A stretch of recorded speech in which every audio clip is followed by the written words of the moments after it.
Hey guys welcome back to the channel. अगर आप HTML CSS सीख चुके हो और सोच रहे हो वेबसाइट में लॉजिक एक्शन और ब्रेन कैसे ऐड होता है तो जावास्क्रिप्ट ही इसका जवाब है। आज इस वीडियो में हम जावास्क्रिप्ट को जीरो से लेके एडवांस कॉन्सेप्ट तक समझेंगे, बिल्कुल सिंपल लैंग्वेज में। एंड तक जरूर देखना क्योंकि ये वीडियो आपकी प्रोग्रामिंग फाउंडेशन सॉलिड कर देगा। तो लेट्स स्टार्ट द वीडियो। सबसे पहले मैं यहाँ पे एक टेक्स्ट फाइल बना देता हूँ जिसमें मैं तुम्हें थोड़े से नोट्स दे दूंगा। इसके अंदर मैं लिखता हूँ नोट हो जा notes dot M D. Okay, तो यहाँ पे मैंने सबसे पहले फाइल बनाई है। और देखो मैंने तुम्हें कुछ कुछ बता देता हूँ पहले।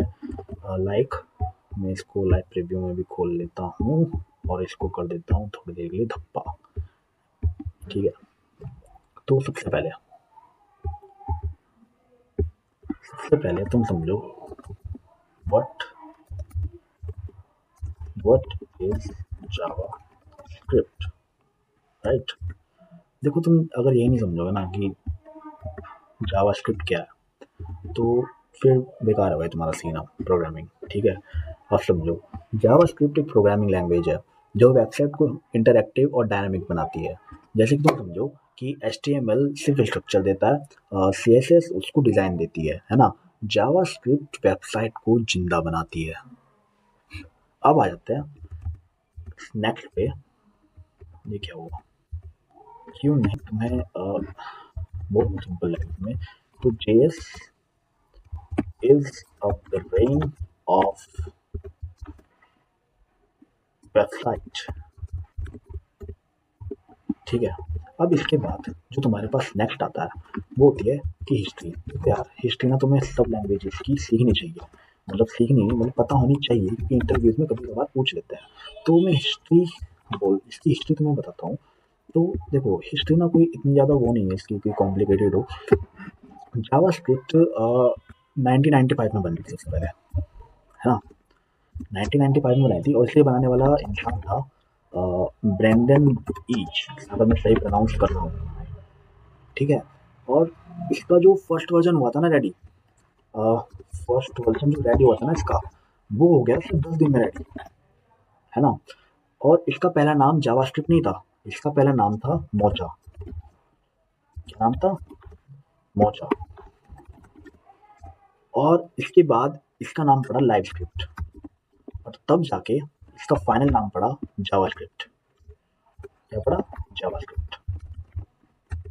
अब देखो अब ना देखो जावास्क्रिप्ट अब ब्राउज़र तक लिमिटेड नहीं रहे क्योंकि पहले के टाइम में इसे बनाया इसलिए था कि ये ब्राउज़र्स के लिए ही बनी है। ठीक है, एक ब्राउज़र के लिए जो अगर है तो वो जावास्क्रिप्ट थी।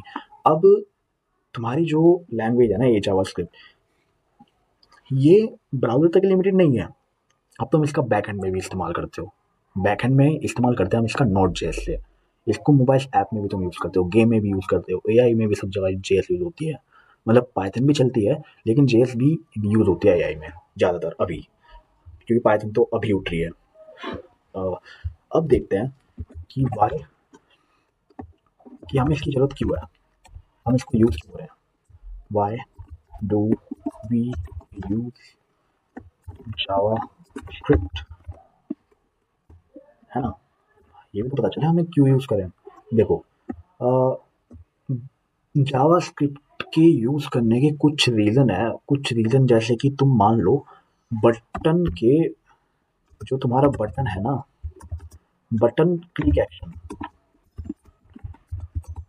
बटन के क्लिक करने पे एक्शन क्या होगा। अब जैसे कि ये बटन है, मैं इसको अगर कुछ क्लिक करूंगा तो यहाँ पे देखो कुछ एक्शन परफॉर्म हुआ, तो ये चीज़ ना जावास्क्रिप्ट से होती है, तो इसलिए हम जावास्क्रिप्ट का यूज़ यहाँ करते हैं। दूसरा रीज़न जो है वो है फॉर्म वैलिडेशन।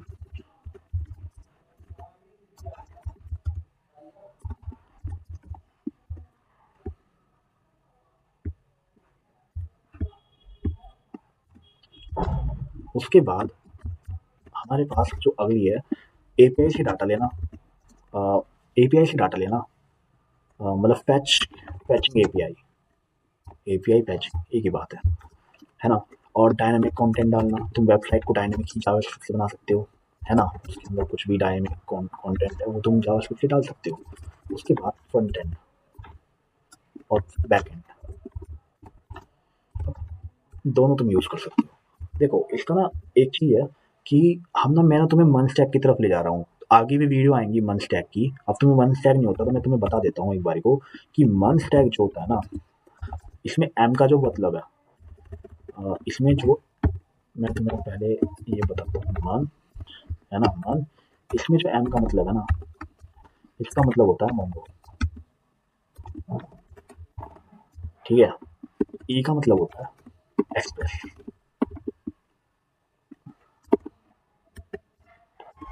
इसमें आर का मतलब होता है रिएक्ट, और एन का मतलब होता है node.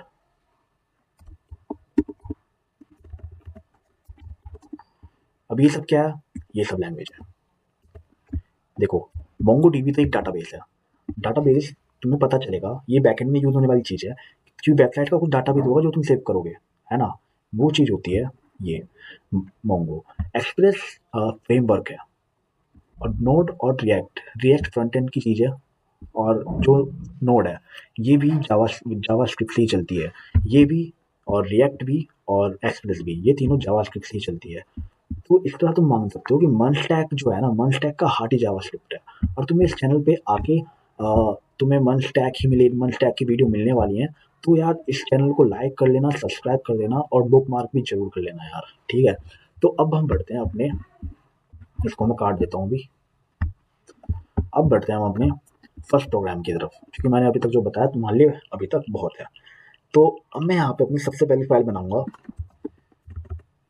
Index dot H T M L. कहूँगे भैया यार तुम क्या कर रहे हो, तुम index dot H T M L क्यों बना रहे हो, अभी बताता हूँ। अब मैं बनाऊंगा एक मेन, तो अभी मैं तुम्हें ऐसे नहीं कि कैसे ही बताता हूँ। मैंने यहाँ पे शिफ्ट, क्या हुआ, मैंने यहाँ पे शिफ्ट वन प्लस करके एंटर मारा, मेरे लिए एक तैयार हो गई बॉयलर प्लेट। और उसके बाद मैं यहाँ पे लिखूंगा एक H1 टैग में हेलो वर्ल्ड, और मैं इसको गो लाइव करता हूँ। देखो तुम्हारी HTML आ चुकी है, मतलब कि हमारा जो ये है, ये प्रोग्राम चल रहा है। अब मैं तुम्हें एक चीज़ बताता हूँ, तुम यहाँ पे लिखो स्क्रिप्ट, मारो एंटर, और यहाँ पे लिखो कंसोल डॉट लॉग, और यहाँ पे लिखो हेलो JS। अब देखो, अब एक चीज़ बात में समझना, ये पूरा सिंटैक्स है एक जावास्क्रिप्ट का, जो मैंने HTML में स्क्रिप्ट टैग के अंदर लिखा है। स्क्रिप्ट टैग के अंदर तुम जो भी लिखोगे ना, वो सब जेएस की तरह काम करेगा, मतलब उसके अंदर तुम जावास्क्रिप्ट लिखोगे ऑफ कोर्स, ठीक है। अब देखो तुम्हारी जो जेएस है वो यहाँ नहीं आएगी, तुम्हारी जो जेएस है वो यहाँ इंस्पेक्ट में जाओ, इंस्पेक्ट में जाने के बाद यहाँ कंसोल में जाना, कंसोल में जाओगे, मैं इसे थोड़ा ऊपर करता हूँ, तो तुम्हारी जेएस यहाँ आएगी। तो मतलब तुम सारे के सारे अपने आउटपुट जो जावास्क्रिप्ट के हो वो यहाँ देखोगे, ना कि इस पेज पे। कहाँ देखोगे, यहाँ पे। तुम यहाँ पे पहले तो डालता हूँ जावास्क्रिप्ट, अच्छा लगता ना फिर। अब देखो इस लाइन का काम क्या है, इस लाइन का काम है ब्राउज़र को कंसोल में आउटपुट दिखाना। प्रोग्रामिंग का पहला स्टेप यहीं से शुरू होता है। अब देखो मैंने यहाँ तो कर दिया, अब मैं चाहता हूँ कि नहीं यार, देखो क्योंकि तुम बहुत बड़े बड़े पेज बनाओगे यार, एक यही थोड़ी बनाओगे हेलो वर्ल्ड, तुम सारी की सारी जावास्क्रिप्ट स्क्रिप्ट ऐप के अंदर नहीं लिख सकते, तो इसलिए मैं इसको प्रेफर नहीं करता। तुम एक काम करो, जाओ यहाँ पे क्लिक करो, लिखो मेन डॉट जेएस, लगाओ एंटर, और तुम्हारे लिए एक स्क्रिप्ट फाइल तैयार है। और मैं यहाँ पे लिखता हूँ console dot log hello world. देखो सेमीकोलन की ना कोई ऐसी नीड नहीं है, तुम इसको नहीं भी लगाओगे ना तुम्हारी आउटपुट आ जाएगी। लेकिन लेकिन लेकिन यहाँ पे एक ट्रिक है। क्या ट्रिक है? देखो यहाँ पे तुम्हारा आउटपुट नहीं आया, चाहे मैं रिफ्रेश कर लूँ, क्यों नहीं आया, इसका आंसर मुझे तुम कमेंट में दो। दे दिया, चलो अब बताता हूँ मैं। देखो तो हमने अपने ब्राउज़र को बताया नहीं कि हमारे पास एक मेन डॉट जेएस फाइल भी है। अब वो कैसे बताओगे, यहाँ लिखो स्क्रिप्ट डॉट SRC, और जैसे तुम लिखोगे तुम्हारे पास एक यहाँ पे स्क्रिप्ट टैग आ जाएगी, और यहाँ पे तुम अपने उसका यूआरएल डाल दो, यूआरएल डाल दो, या फिर तुम अपने उसका लोकेशन डाल दो फाइल का, और अगर एक ही फोल्डर में है तो सिर्फ नाम से भी काम चल जाएगा। तो देखो मैंने यहाँ पे लिखा मेन डॉट जेएस और मैं जैसे ही आ जाऊंगा मेरे पास हेलो वर्ल्ड लिखा मिल गया। मैं इसको हेलो वर्ल्ड नहीं लिखता, मैं इसको लिखूंगा हेलो जेएस। कितनी बार करोगे यार, कितनी बार करोगे हेलो वर्ल्ड, कुछ नया भी ट्राई करो। अब देखो, अब थोड़ा सा ना एक स्टेप आगे लेते हैं। अब जो मैं तुम्हें पढ़ाऊंगा शायद तुम्हें वो थोड़ा सा ना लगे कि यार नहीं हमारे बस की नहीं है, लेकिन देखो है तुम्हारे बस की, बहुत कुछ है भाई, अभी हार मानने से काम नहीं चलेगा। अब जो है मैं तुम्हें पढ़ाऊंगा वेरिएबल्स इन जेएस। देखो वेरिएबल्स का मतलब होता है डाटा को स्टोर करना, है ना। तो देखो मैं तुम्हें जावास्क्रिप्ट के वेरिएबल्स बताता हूँ। पहले लेते हैं हम लेट, पहले लेते हैं हम लेट। मैंने लिया लेट, मैं करता हूँ लाइव प्रीव्यू तुमको ये दिखाने के लिए। मैंने किया लेट।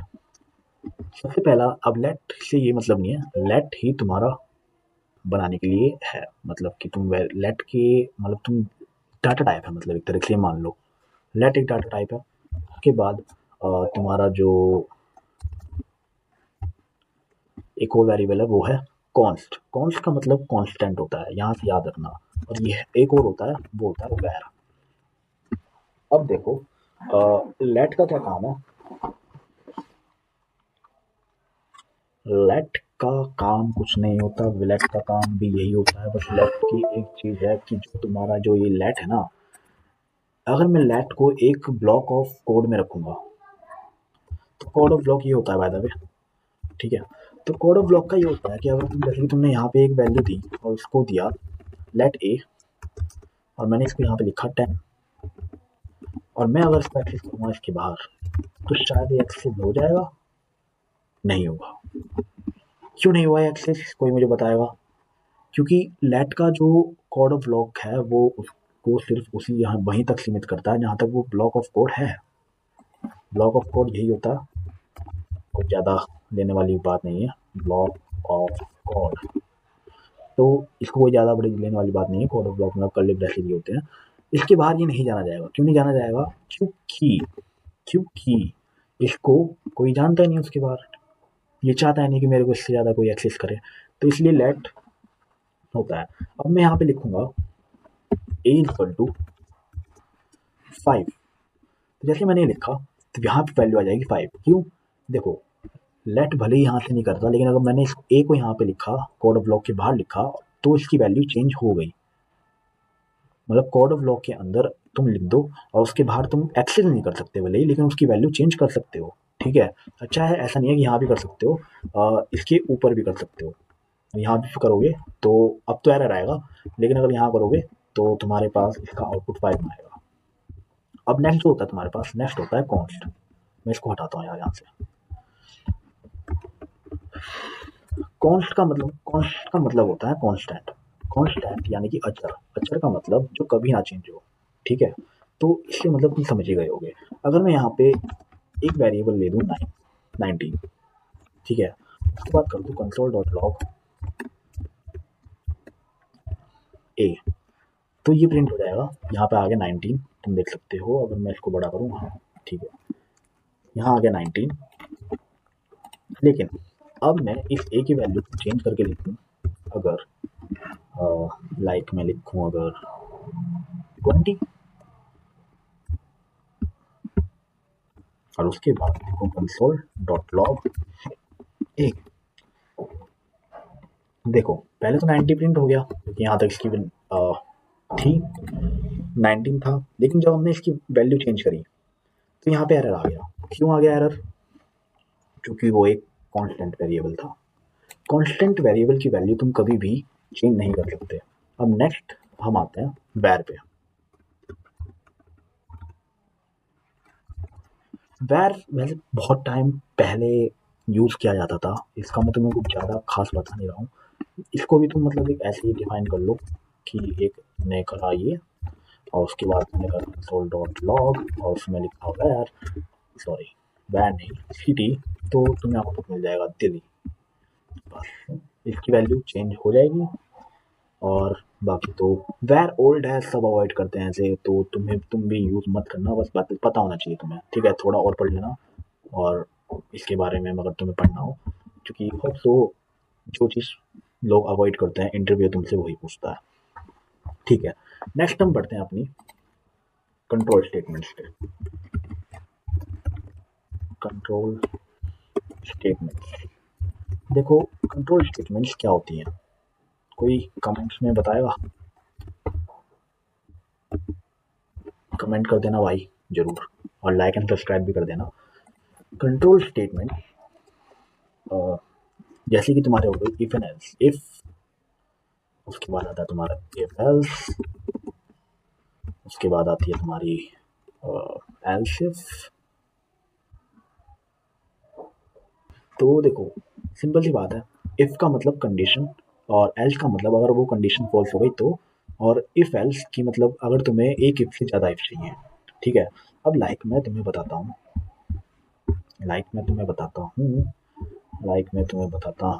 कि मैंने एक लेट किया, लेट में मैंने डाली एज, लेट में एज करी मैंने तुम्हें 18, 18 में डालने के बाद मैंने यहाँ पे लिखा इफ के बाद मैंने यहाँ पे लिखा एज, और एज अगर बड़ी होगी 18 से बराबर होगी या उससे बड़ी होगी तो वो क्या हो, तो क्या हो, इसको हटाते हैं, तो क्या हो, कंसोल डॉट लॉग, तो क्या हो, तो हो यू कैन बॉट, समझ रहे हो ना, बस समझते रहो। ठीक है, ये तो ये हो गई एक कंडीशन। ठीक है, अब यहाँ पे एक डिफ़ॉल्ट क्या था, या तुम मान लो बग क्या था कि अगर कंडीशन फ़ॉल्स हो गई तो क्या, है ना? इसके लिए हम यूज़ करते हैं एल्स।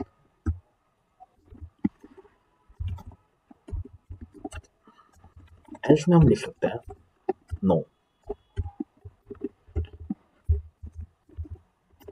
देखो क्योंकि यहाँ पे 8 बराबर थी, अगर मैं इसको कर देता हूँ कम तो यहाँ पे आएगा नो। ठीक है, तो बस यही है एल्स इफ एल्स का। बाकी तुम खुद से पढ़ो, एमडिन की जो एमडिन का रेफरेंस एंड डॉक्यूमेंटेशन उससे थोड़ा बहुत पढ़ो। मैं भी तुम्हें यही चाहूँगा, और भाई लाइक और सब्सक्राइब जरूर कर देना यार। कंडीशन के बेसिस पे डिसीजन लेना ही कंट्रोल स्टेटमेंट होता है, इस चीज़ को याद रखना बस। ठीक है, अब नेक्स्ट हम बढ़ते हैं अपनी लूपिंग्स पे।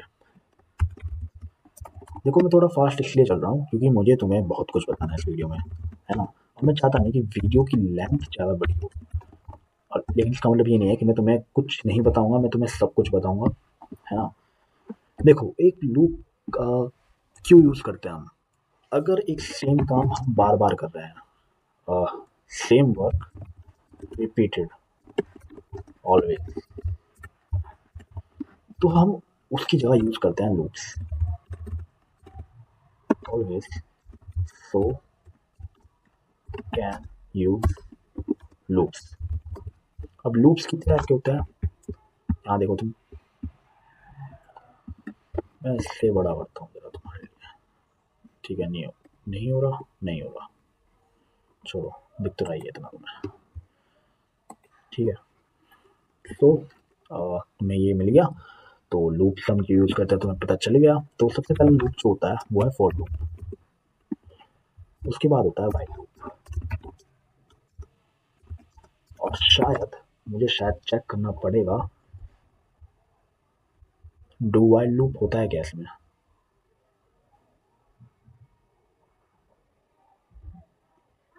उनको इसलिए हम लूप्स यूज़ करते हैं। ठीक है, सबसे पहला लूप हमारे पास होता है फॉर लूप, फिर होता है व्हाइल लूप, फिर होता है डू व्हाइल लूप। सबसे पहले मैं तुम्हें बताऊंगा डू व्हाइल लूप। ठीक है, मैं इसको हटाता हूँ, यहाँ पे आता हूँ, यहाँ पे आके सबसे पहले देखो सिंटैक्स में तुम्हें बताता हूँ, ये होता है हमारा सिंटैक्स। ठीक है, तुम इन कोड ऑफ लॉग में, इन कर्ली ब्रैकेट्स में कुछ भी अपना कोड लिख सकते हो। ठीक है, और यहाँ पे लिखो व्हाइल। ठीक है, और जैसे कोड के नाम पे मैं यहाँ लिखता हूँ कंसोल डॉट लॉग लॉग, और यहाँ पे लिखता हूँ आई। ठीक है, और यहाँ पे देता हूँ इंक्रीमेंट ऑफ आई, और क्योंकि मैंने आई को कहीं डिक्लेयर नहीं किया तो मैं आई को डिक्लेयर करता हूँ 1 से। ठीक है, तो देखो हुआ क्या यहाँ पे, मैं तुम्हें सब बताता हूँ, कोई टेंशन लेने वाली बात है नहीं। ठीक है, देखो मैंने यहाँ पे एक वेरिएबल लिया आई के नाम से, जो कि 1 कंज्यूम कर रहा है। ठीक है, उसके बाद मैंने डू लिख के एक कोड ब्लॉक लाया और उसके अंदर लिखा कंसोल डॉट लॉग आई, मतलब कि आई की जो वैल्यू होगी वो प्रिंट होगी। उसके बाद उसका इंक्रीमेंट, उसके बाद मैंने यहाँ पे लिखा लूप। तो उसके साथ कंडीशन कि आई अगर 10 से छोटा है, जो कि छोटा है, अगर छोटा है दोबारा वहीं चला जाएगा डू पे। ठीक है, यहाँ पे ना देखो क्या चीज़ है, यहाँ पहले प्रिंट होगा फिर कंडीशन चेक होगी, इसलिए तुम्हारा नंबर 1 से लेके 10 तक प्रिंट हो जाएगा। ठीक है, कोई इतना बड़ा यहाँ पे रॉकेट साइंस नहीं है। हाँ, इस चीज़ का ध्यान रखना, सबसे फास्ट लूप डू वाइल होता है। और एक चीज़ और है कि कम से कम ये एक बार चलेगा, कहोगे बाकी लूप्स नहीं चलते, नहीं चलते। डू वाइल इकलौता ऐसा लूप है जो एक बार चेक करेगा जरूर, चाहे तुम्हारी कंडीशन फॉल्स हो चाहे तुम्हारी कंडीशन ट्रू हो। ठीक है, चलो अब हम देखते हैं अपना अगला लूप। हमारा अगला लूप है मैंने तुम्हें इसके आउटपुट नहीं दिखाया ना, इसके आउटपुट देख लो। मैं तुम्हें इसकी आउटपुट दिखाता हूँ, कैसे दिखाऊँ, चलो भाई जल्दी चलो। मैं जाता हूँ यहाँ, मैंने यहाँ पे किया ये, मैंने किया ये, इंस्पेक्ट में आया, कंसोल में गया, कंसोल में जाके आया फेल्ड सर्वर, वाई ऐसा क्यों हुआ, हो गया, फिर रिफ्रेश किया मैंने, हो गया। तुम देख सकते हो कि 1 से लेके 10 तक की काउंटिंग यहाँ पे आ गई, ऐसे तुम कर सकते हो। ठीक है, अब तुम यहाँ पे जरूर नहीं है कि इंक्रीमेंट ही करो, तुम यहाँ पे माइनस भी कर सकते हो, या फिर तुम यहाँ पे और ज़्यादा का गैप भी दे सकते हो, लाइक ऐसे। ठीक है, या मैंने यहाँ पे कर दिया 2, यहाँ पे कर दिया 5। ठीक है, लेकिन चलेगी ये 10 तक ही। ओके, चलेगी कब, 10 तक, 10 टाइम। अब देखो रियल लाइफ यूज़ का मैं तुम्हें बताता हूँ। सोचो लॉगिन सिस्टम बना रहे हो, है ना, यूज़र को कम से कम एक बार इनपुट देना ही पड़ेगा, चाहे गलत हो या सही हो। ठीक है, तो इसका मतलब समझो ये डू वाइल का एक एग्जाम्पल है जो तुम बता भी सकते हो अपने इंटरव्यूज में यूज़ कर सकते हो। ठीक है, अब मैं तुम्हें बताता हूँ फॉर लूप, कि भैया फॉर लूप क्या है। फॉर लूप है तुम्हारा ये, लाइक फॉर टैब, नहीं कोई बात नहीं, करना लेट आई 0 आई छोटा हो 5 से, और उसके बाद कंडीशन प्लस प्लस, उसके बाद ये, और यहाँ पे लिखता हूँ मैं कंट्रोल डॉट लॉग आई। देखो फॉर लूप सबसे सिंपल लूप होती है। तुमने यहाँ पे 4 लिखा, ये जो 4 के बाद तुमने लिखा ना, ये सारी इसकी रेंज है। मतलब कि अगर तुम किसी को ही बोले कि तुमसे कि जो 4 के बाद, जो कि ज़्यादातर पूछा भी जाता है फॉर लूप के बारे में, कि 4 के बाद तुमने जो ये ब्रैकेट के अंदर लिखा है क्या होती है, ये होती है रेंज। ठीक है, ये होता है 4 और रेंज। इसका क्या मतलब हुआ, तुमने आई को इनिशियलाइज किया 0 से, जो कि जाएगा यहाँ तक, उसके बाद वो यहाँ नहीं, इसके बाद वो यहाँ नहीं जाएगा, वो जाएगा यहाँ पे, जो प्रिंट कर देगा वो वैल्यू। जैसे कि मेरे केस में पहले 0 प्रिंट होगा, उसके बाद वो जाएगा यहाँ पे इंक्रीमेंट होने, इंक्रीमेंट होएगा वो 1 होएगा, आई की वैल्यू 1 होएगी, 1 होने के बाद वो यहाँ पे जाएगा, कंडीशन चेक करेगा, हाँ 1 छोटा है 5 से, तो यहाँ जाके 1 प्रिंट कर देगा, उसके बाद वो इंक्रीमेंट करेगा, वो 2 हो जाएगा। ऐसा कब तक करेगा वो, जब तक वो 5 नहीं हो जाता। जैसे यहाँ पे 5 हुआ, वो चेक करेगा हाँ 5 के बराबर है, और यहाँ पे करेगा प्लस, और यहाँ पे करेगा इंक्रीमेंट, वो हुआ 6, अब वो यहाँ आई की वैल्यू हो गई 6, तुम यहाँ जाओगे और वो जाके देखेगा कि कंडीशन फॉल्स है, क्योंकि 6 बड़ा है 5 से, तो इसलिए उसके आगे वो प्रिंट नहीं करेगा। तो बस यही होता है फॉर लूप, ये यहाँ से प्रिंट कर दिया इसने 0 1 2 3 4 5। ठीक है, नेक्स्ट देखते हैं अपना वाइल लूप। देखो वाइल लूप भी कोई ज़्यादा लोग नहीं है, सिमिलरिटीज वो तुम मान लो जो मैंने तुम्हें डू वाइल बताया था उसकी तरह है, बस थोड़ा सा ना उल्टा है मामला, मतलब ये सीधा है वो उल्टा था। लाइक कि मैंने यहाँ पे 5 दिया, और यहाँ पे मैंने कंट्रोल डॉट लॉग दिया, और यहाँ पे मैंने आई दे दिया, और मैंने इंक्रीमेंट भी कर दिया। देखो इस चीज़ का ध्यान रखना, मैं भी शुरू में बहुत ज़्यादा कंफ्यूज होता था कि इसी ब्लॉक के अंदर तुम्हें इंक्रीमेंट डिक्रीमेंट करना है। ठीक है, ऑपरेटर्स ऑपरेटर्स पढ़ लेना। ठीक है, ऑपरेटर्स काम क्या है, ऑपरेटर्स पढ़ लेना, तुम्हें पता चल जाएगा ये क्या काम कर रहा है। बेसिकली ये काम कर रहा है, देखो आई इक्वल टू आई प्लस 1, बस ये काम कर रहा है। इसका क्या मतलब हुआ कि देखो आई के अंदर जो वैल्यू है, आई की वैल्यू जैसे कि अभी 1 है, उसके अंदर ये 1 प्लस कर देगा, तो वो आ गया 2। उसके बाद जब यहाँ से 2 की चेक आएगी, वो 2 प्रिंट करेगा, तो आई की वैल्यू यहाँ 2 होगी, तो I equal to 2 plus 1 equal to 3, और वो फिर चला जाएगा यहाँ पे चेक होगा, छोटा है होगा यहाँ पे 3 हम, फिर यहाँ पे 3 प्रिंट कर देगा, उसके बाद यहाँ इंक्रीमेंट होने के लिए आएगा, और ऐसे चलता जाएगा कब तक, जब तक वो 5 के बराबर नहीं हो जाता। अगर मैं यहाँ से सेमीकोलन, अगर ये इक्वल हटा दूँ, तो इक्वल हटाने के बाद ही ये कंडीशन 5 जैसे यहाँ पे आएगा कि जैसे यहाँ पे मान लो हमने इंक्रीमेंट कर लिया 4+1 करेंगे, जैसे हम यहाँ पे आएगा 5, तो आई के पास जाएगी वैल्यू 5 जैसे वो चेक करेगा वो ये रुक जाएगा, क्योंकि हमने उसे ये नहीं कहा कि हमें 5 भी चाहिए। ठीक है, इस चीज़ का ध्यान रखना, कंफ्यूज हो सकते तुम लोग शुरू में अगर तुम फर्स्ट टाइम प्रोग्रामिंग कर रहे हो। अब हम अपने अगले टॉपिक की तरफ पढ़ते हैं, जो कि है हमारा फंक्शन। फंक्शन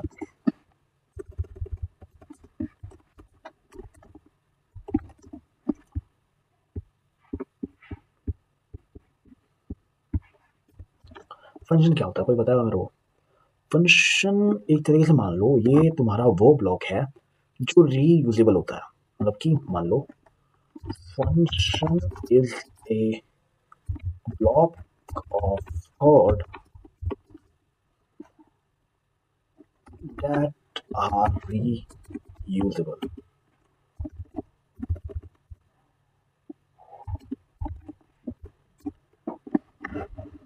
है ना,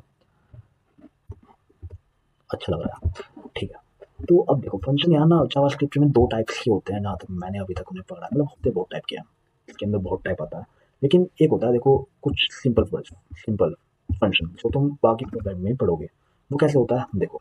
तुम यहाँ लिखोगे फंक्शन, ये सिंटैक्स है। फंक्शन लिखने के बाद जो भी तुम इसके आगे लिखोगे, लाइक मैं यहाँ पे ऐड लिख रहा हूँ,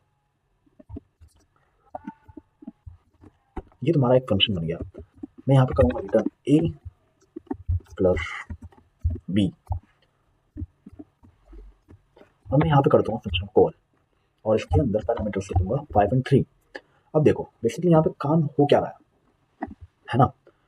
तुम कहोगे यार तुमने एक तो कर दिया, लेकिन यहाँ पे बेसिकली काम हो क्या रहा है। इसे यहाँ पे लोड होने दो, मैं तुम्हें आउटपुट दिखाता हूँ पहले कि भैया तुमने कोड तो लिख दिया, लेकिन यहाँ पे हो क्या रहा है, क्या हो रहा है ये। यहाँ पे क्या हुआ मैं तुम्हें बताता हूँ, और आउटपुट क्यों नहीं आया ये भी मैं तुमको बताता हूँ।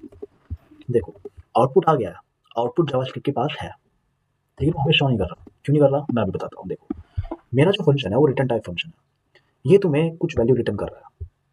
अगर यहाँ पे पैरामीटर्स हैं और ये अगर यहाँ पे रिटर्न लिखा हुआ है, तो कुछ ना कुछ रिटर्न कर रहा है। रिटर्न का मतलब कुछ ना कुछ वापस करेगा, जिसको हमें कहीं पे होल्ड कराना पड़ेगा, राइट। या तो तुम देखो अब ना इस चीज़ के दो हैं कि या तो मैं ना यहाँ पे लिखूँ लेट ए असाइन ये, और उसके बाद मैं अपना कंसोल डॉट लॉग यहाँ पे लिख के इसको प्रिंट करा सकता हूँ। अब वहाँ पे प्रिंट हो गया होगा, है ना।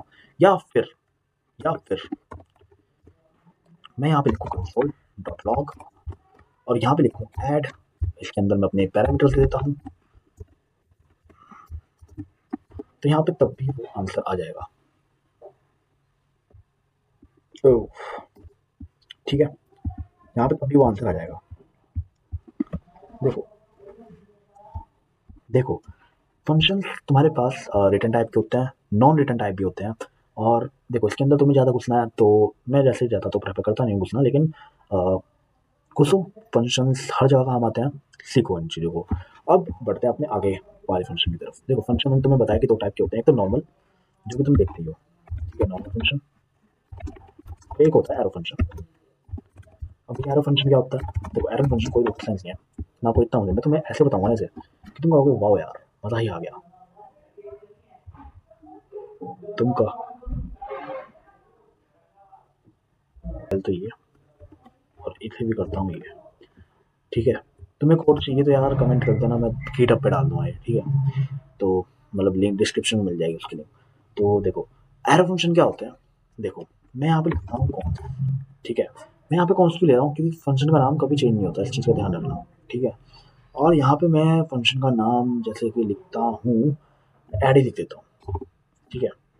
लिखा ऐड, तुम ऐड को ना अभी यहाँ पे ऐसा वेरिएबल ट्रीट करो, उसको असाइन करो, और उसके असाइन में ना फंक्शन लिख दो। फंक्शन लिखने के बाद तुम यहाँ पे ये लो और ये एक एरो बना दो इज इक्वल टू, और ग्रेटर देन का साइन लगा दो। उसके बाद एक यहाँ पे ब्लॉक ऑफ कोड, मतलब कि कर्ली ब्रैकेट्स ओपन कर दो, और उसके अंदर जो तुम लिखोगे, इसके अंदर जो भी तुम लिखोगे वो तुम्हारा प्रिंट हो जाएगा। अब मैं इसको कॉल कर देता हूँ, तो देखो आ गया हेलो। मैं लिखता हूँ यहाँ पे हेलो आई एम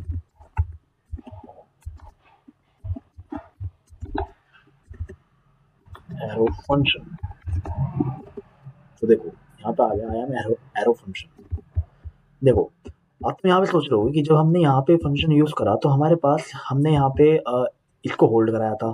देखो होल्ड की जरूरत हमें तब पड़ती है जब हम फंक्शन से रिटर्न टाइप ले रहे हो या फंक्शन जब हमें कुछ रिटर्न कर रहा हो।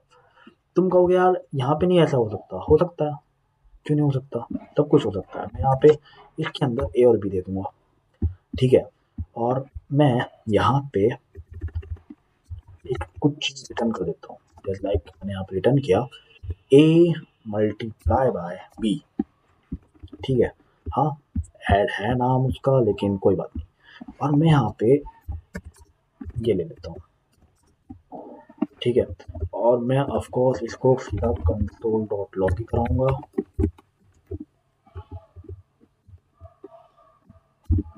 चलो आ गया 15 आंसर आ गया, ठीक है, बहुत बढ़िया, मजा आ गया। ये होते हैं हमारे एरो फंक्शन। होप सो तुम्हें समझ आ गए हो। अगर नहीं आए हो तो यार देखो खुद अपने आप से, अगर देखो यार तुम बिना लैपटॉप के कर रहे हो ना तुम्हें समझ आएगा ही नहीं।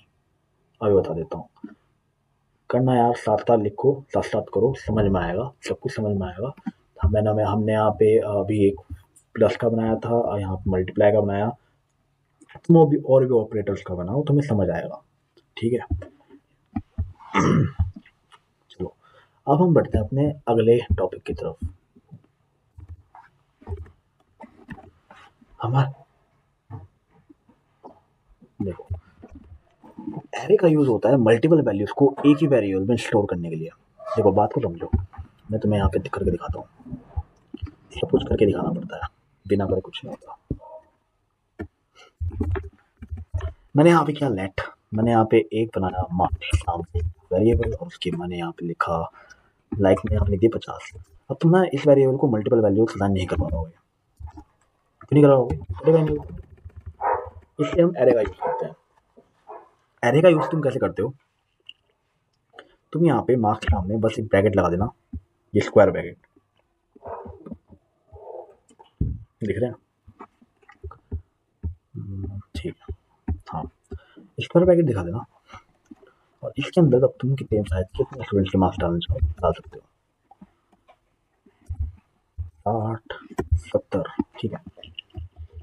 और उसके बाद तुम्हें ना देखो एरे को प्रिंट कराने के लिए अब यहाँ पे एक ट्रिक लगानी पड़ेगी। अब वो ट्रिक होती है लूप, इसलिए मैंने लूप तुम्हें पहले बताया। मैं यहाँ पे लिखूंगा for let I is equal to 0। उसके बाद मैंने लिया ये, इसके अंदर एलिमेंट है 4, इसके अंदर एलिमेंट है 4, उसके बाद ये है कंसोल डॉट लॉग और इसके अंदर ये। और मैं यहाँ पे तुम्हें दिखाता हूँ, देखो हमारे सारे सारे एरे की जो वैल्यू है वो कट बंद कर ले, हमारे सारे के सारे एलिमेंट जो है रखे वो प्रिंट हो गए। कैसे हो गए देखो। हाँ तो कहोगे यार लूप अगर मैं ना लगाता तो मैं क्या करता, मतलब लूप ना लगाता तो मतलब कैसे कैसे हम इस चीज को ध्यान मद्देनजर करते हैं। देखो अगर मैं यहाँ पे कंसोल डॉट लॉग लिखूँ और लिखने के बाद यहाँ पे मार्क्स लिख दूँ ना, तो तुम्हारे जो एरे का एलिमेंट है वो कुछ ऐसा आ जाएगा, लेकिन आ जाएगा कोई वो नहीं। मैंने इसको ऐसे लिखा क्योंकि मुझे सेपरेट में एक वैल्यू चाहिए थी कि मैं एक पर एक वैल्यू पे काम कैसे करूँगा। लाइक देखो ये एरे की जीरो पोजीशन है, ये फर्स्ट, ये सेकंड, ये थर्ड। एक एरे के जो इंडेक्स है, इंडेक्स पे काम करना जरूरी होता है। अब यहाँ ट्रिक है कि देखो मेरे को क्या करना है, किसी चीज को एंड में इस एरे के एंड में ऐड करवाना है। कैसे करोगे देखो, मैं तुम्हें बताता हूँ ऐसे करोगे। मैंने यहाँ पे लिखा मार्क्स डॉट पुश, देखो ये इंटरव्यू वाले हैं तो देख लेना है। मैंने यहाँ पे लिया ये और इसके अंदर मैंने डाल दिया 90। इसके बाद जब मैं यहाँ पे अपना कंसोल डॉट लॉग करवाऊंगा ना, कंसोल डॉट लॉग करवाऊंगा तो तुम्हें वो एंड में ऐड हुआ मिल जाएगा। पुश इसलिए होता है कि एरे के एंड में वैल्यू को ये ऐड करता है, ठीक है। अब पॉप एक और होता है हमारे पास, उसे हम कहते हैं पॉप। अब पॉप यूजुअली क्या करता है, एरे के लास्ट एलिमेंट को ना, एरे के लास्ट एलिमेंट को डिलीट कर देता है। देखो यहाँ पे था जब हमने पुश किया, एंड में ऐड हो गया था, और उसके बाद यहाँ से एंड में डिलीट हो गया। देखो ये चीज़ कहता हूँ, इसे कहते हैं हम इंडेक्सिंग। और लेंथ क्या है इसकी 4। इंडेक्सिंग हमारी भले ही -1 में चले, लेकिन जो हमारी लेंथ रहेगी वो पूरे उसके मिला के रहेगी। जैसे इन केस यहाँ पे जो हमारी लेंथ है वो करके क्या होगी, 1 2 3 4 5 5 यहाँ पे लेंथ है, और हमारी इंडेक्सिंग क्या होगी 0 1 2 3 4 4, ठीक है। तो चलो अब आगे बढ़ते हैं। आगे हमारे पास है, अभी स्ट्रिंग भी तो है शायद। हाँ, स्ट्रिंग क्या होती है, अब स्ट्रिंग क्या होती है बबुआ, अच्छा वो बताते हैं।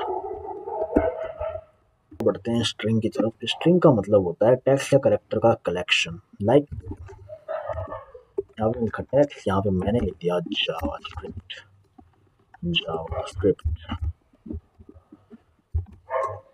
देखो यहाँ पे जावास्क्रिप्ट एक स्ट्रिंग है, ठीक है। अब मैं इसको करता हूँ कंसोल डॉट ये, तुम यहाँ पे देखो तो जावास्क्रिप्ट प्रिंट होके आ गया। अब तुम्हें ना इसके एक एक मतलब कि मान लो कि तुम्हें इसके हर उसको ना, मान लो जैसे कुछ मेथड बता रहा हूँ मैं तुम्हें कि बाय चांस मान लो तुम्हें करना है ये console.log, इसके अंदर जो मैं करूँगा ना उस चीज़ का ध्यान रखना। मैं दूंगा पहले यहाँ पे टेक्स्ट की लेंथ, ठीक है। पहले मैं लिख लेता हूँ मैं, मुझे कौन कौन सी बताने चाहिए तुम्हें। एक हो गया, ये एक हो जाएगा तुम्हारे पास, ये शायद काम का है।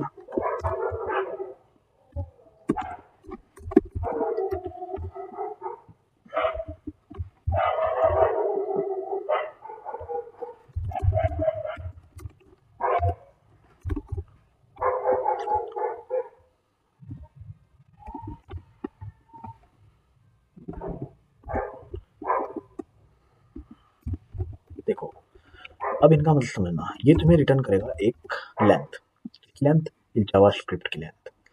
देखो दिखाता हूँ मैं तुम्हें, ऐसे नहीं बताऊंगा, सब बताऊंगा। देखो मैं इन्हें करता हूँ अभी तो कमेंट आउट, अभी करता हूँ कमेंट आउट, और यहाँ पे इसकी जो आई है वो 10। चलो इनके देख लेते हैं, 1 2 3 4 5 6 7 8 9 10, ठीक है 10। इसके बाद अपने अगला खोलता है, तो अब अपर केस क्या करता है, तुम्हारे हर एलिमेंट को ना कैपिटल लेटर में रिटर्न कर देगा। ये देखो जैसे यहाँ पे जावास्क्रिप्ट पहले ऐसे था, लेकिन अब ऐसे। उसके बाद आते हैं हम अपने लास्ट पे, ये सारे का सारा हमें छोटे वाले ABCD में दे देगा, ठीक है। अब कुछ और भी होता है, इंक्लूड भी होता है, और जैसे कि मान लो इंक्लूड है तुम्हारे पास, और भी बहुत होते हैं। एरे का यूज़ जैसे कि मान लो एरे का यूज़ होता है ऐसे स्किल लिस्ट में, प्रोडक्ट्स में, यूज़र स्टोर्स करने में। स्ट्रिंग का यूज़ होता है ईमेल्स में, नेम में, मैसेज में, टैक्स हैंडल करने के लिए, इन सब में होता है, ठीक है। एक तुम्हें क्विक टिप देना चाहूँ तो इस चीज़ का मतलब कि एरे मल्टीपल वैल्यूज़ के लिए और स्ट्रिंग मल्टीपल कैरेक्टर्स के लिए, दोनों जावास्क्रिप्ट के मोस्ट इम्पोर्टेंट कॉन्सेप्ट हैं। और जब एरे और स्ट्रिंग क्लियर हो गए हैं, तो अब हम अपने नेक्स्ट टॉपिक को समझेंगे, डॉम मैनिपुलेशन, जहां जावास्क्रिप्ट HTML को कंट्रोल कैसे करती है, मैं तुम्हें वो बताऊंगा। डॉम का फुल फॉर्म होता है, आ जाओ यहाँ बताऊंगा।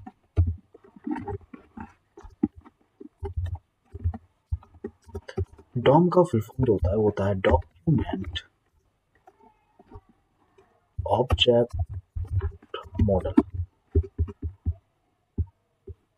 यही मतलब होता है, ठीक है। अब इसका काम क्या है, डॉम का मतलब होता है HTML को जावास्क्रिप्ट से कंट्रोल करना। इट मीन्स ये क्या करता है,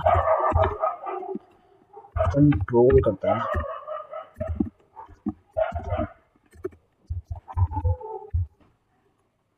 control the HTML through JavaScript. ठीक है, डॉम का सिंपल मतलब समझो, जब ब्राउज़र HTML फाइल को रीड करता है तो वो उसे एक ट्री स्ट्रक्चर में कन्वर्ट करता है। इस ट्री को डॉम कहते हैं। एग्जाम्पल, HTML टैग्स नोड्स होते हैं, एलिमेंट ऑब्जेक्ट होते हैं, जावास्क्रिप्ट कंट्रोलर होते हैं।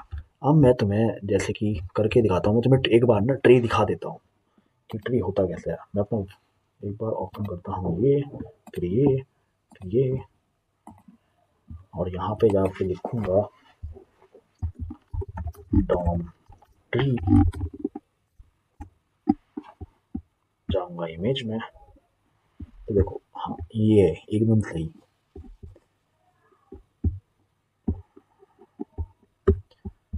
जाओ भाई डॉक्यूमेंटेशन क्या कहते हैं उसे, डॉक्यूमेंटेशन जरूर पढ़ना भाई, बहुत ज़्यादा काम की चीज़ है। ओपन इन न्यू टैब, तो देखो सबसे पहले विंडो होती है, उसके बाद डॉक्यूमेंट से तुम चाहे लिंक्स कर लो, फॉर्म या एंकर्स उसके बाद ये इसकी नोट्स है सारी की सारी। तो समझो इन चीज़ को, ये सारे HTML टैग्स हैं। HTML टैग्स सारी की सारी नोट्स होती है, एलिमेंट्स हमारे ऑब्जेक्ट होते हैं, जावास्क्रिप्ट कंट्रोलर होता है। तो मैंने जब तुम्हें ये बता ही दिया तो ठीक है, इमेज तुम और चाहे तो अगर देख सकते हो। अब बढ़ते हैं हम इसके की बेसिक डॉम एग्जांपल की तरफ। तो लाइक मैंने अपनी HTML खोली, उसके अंदर लिख दिया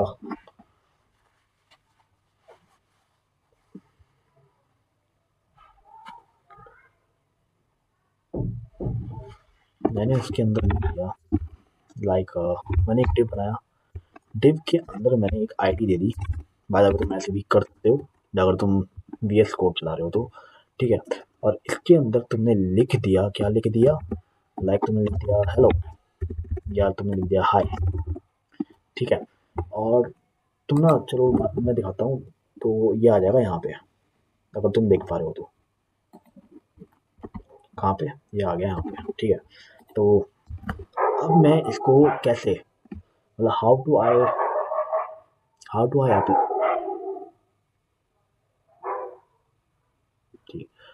आई apply this on an HTML। देखो मैं यहाँ पे लिखूंगा document dot get element by ID, और उसके अंदर लिखूंगा टाइटल डॉट इनर HTML, और उसके बाद मैं यहाँ पे लिख दूंगा हेलो आई एम डॉम।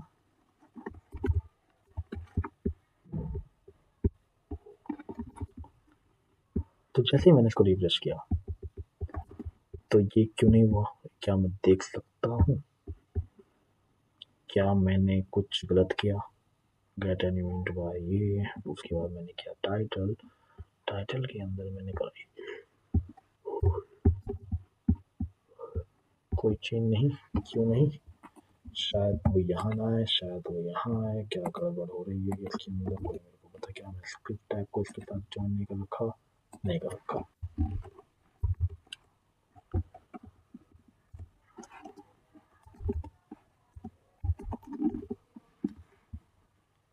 और अब जैसे ही मैं इसको करूँगा रिफ्रेश, तो ये भी नहीं हुआ, क्यों नहीं हुआ, क्यों नहीं हुआ।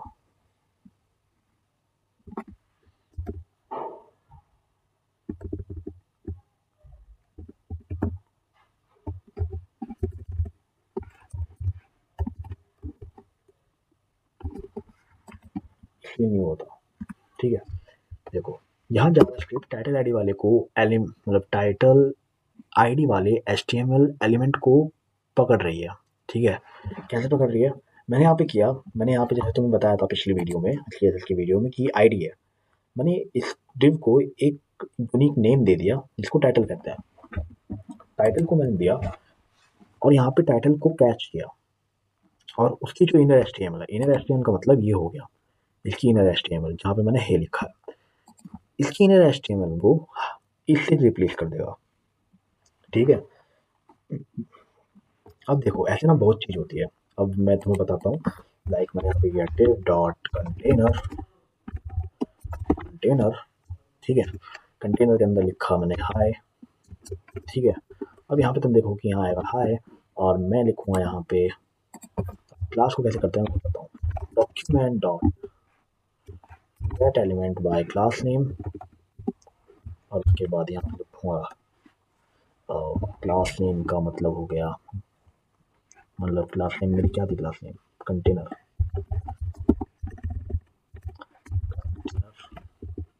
और उसकी इनर एचटीएमएल को लिखूंगा हाय या फिर हेलो आई एम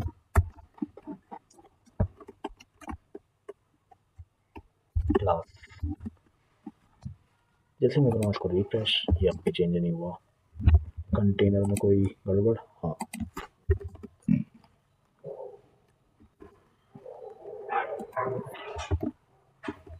इनका कुत्ता कितना बोलता है भाई।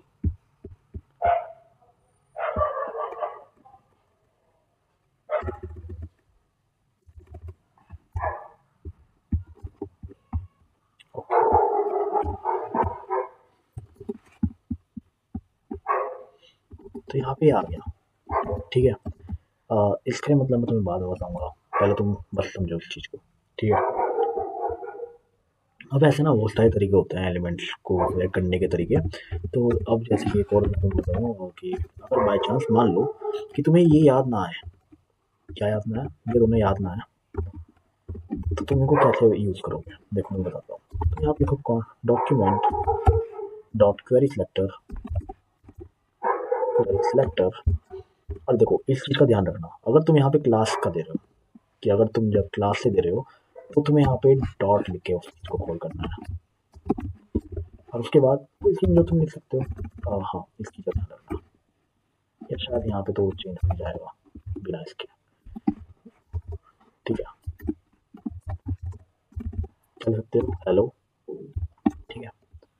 देखो हो गया, यहाँ पे क्लास नेम चेंज हो गया, लेकिन नहीं आ रहा, तो ये देखो मैं यहाँ पे आई लिखूंगा वो हो जाएगा। तो क्वेरी सिलेक्टर को तुम ऐसे यूज़ करते हो, ठीक है। सबका काम सेम है, HTML एलिमेंट को जावास्क्रिप्ट में लाना, बस। अब डॉम चिल्ड्रन क्या होता है, ठीक है। अब मैं तो बताता हूँ डॉम्स के चिल्ड्रंस क्या होते हैं।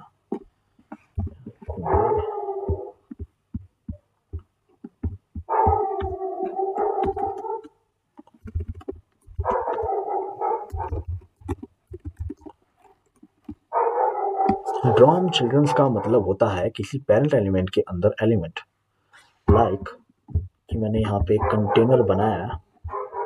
अब कंटेनर के अंदर ना मैं एक दे देता हूँ बॉक्स, ठीक है। और क्योंकि मेरे पास VS कोड है तो मैं ये भी कर सकता हूँ, ऑल्ट शिफ्ट दबा के डाउन की, मैंने यहाँ पे बनाया कम से कम तीन तीन, ठीक है। अब इनकी क्लास नेम है बॉक्स, ठीक है। क्योंकि इनकी क्लास नेम बॉक्स है, क्यों ना मैं इनको आईडी दे दूँ, आईडी देना बेटर रहेगा।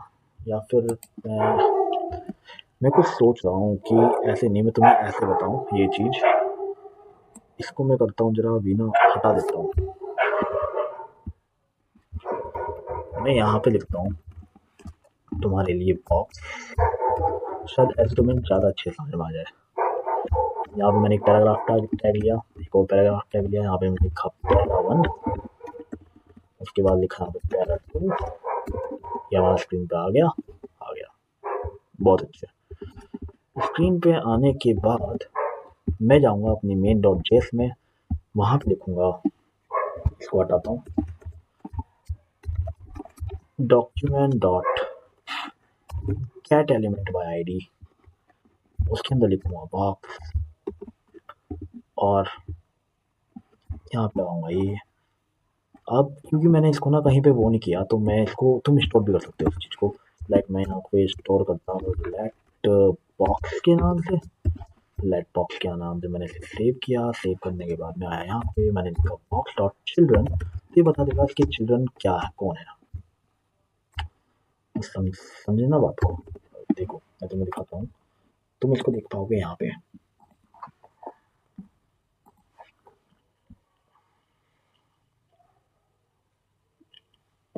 शायद ये भी कुछ रिटर्न कर रहा है, तो मैं क्यों ना यहाँ पे लिखूँ console.log।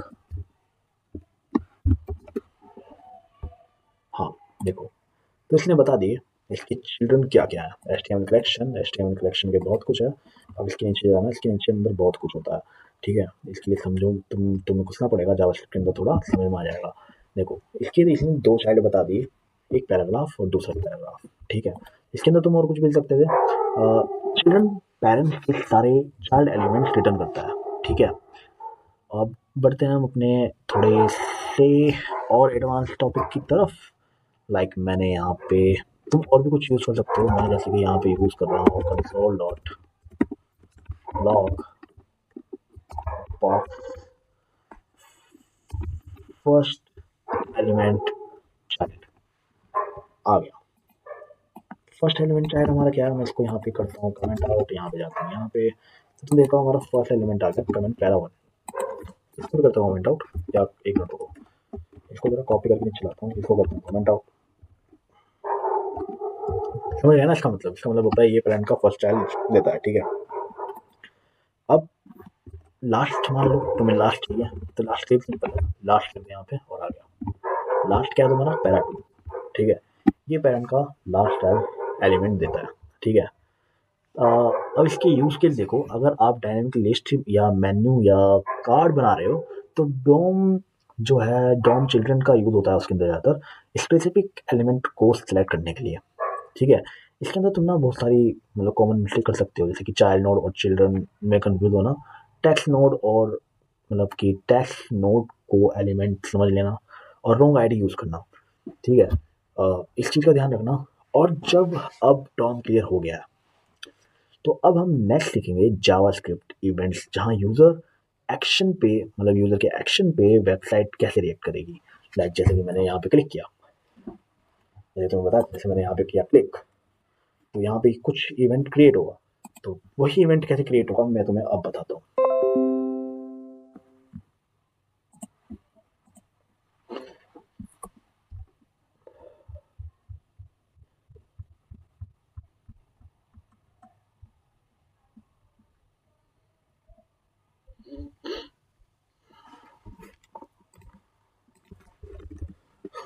Event,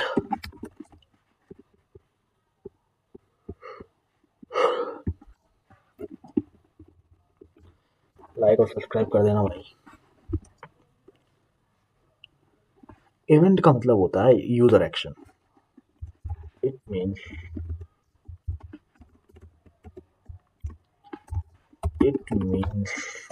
user action, okay.